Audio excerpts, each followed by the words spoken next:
الله الرحمن الرحيم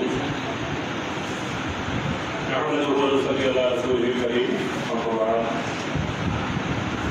আমি মহান রব্বুল আলামিনের দরবারে অগণিত অসংখ্য শুকরিয়া জ্ঞাপন করছি যে মহান রব আজকে পবিত্র জুমার দিনে জিলহজ মাসে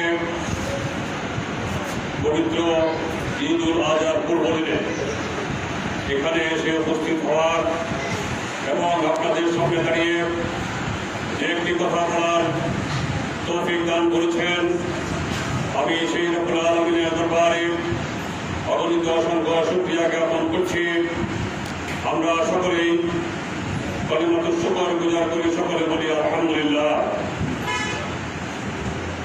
সম্মানিত উপস্থিতি, এলাকাবাসী, আপনারা জানেন আগামীকাল আমাদের দেশে ঈদ উল আজহা উদযাপিত হবে।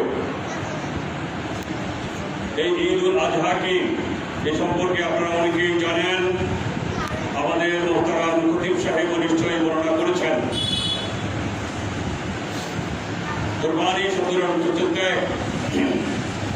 কে কতটুকু আল্লাহর জন্য ত্যাগ করতে পারে, স্যাক্রিফাইস করতে পারে। এটাই হচ্ছে মহান রব্বুল আলামিন পরীক্ষা নেন। এই পরীক্ষা কখন থেকে শুরু হয়েছে সেটাও আপনারা জানেন। হযরত ইব্রাহিম আলাইহিস সালাম এর আমল থেকেই এই কুরবানির সিলসিলা শুরু হয়েছে। সেটার ইতিহাস অনেক লম্বা ইতিহাস, অনেক বড় ইতিহাস। এর আগেও যদি যাই, এর আগেও কিন্তু কোরবানির সিলসিলা ছিল।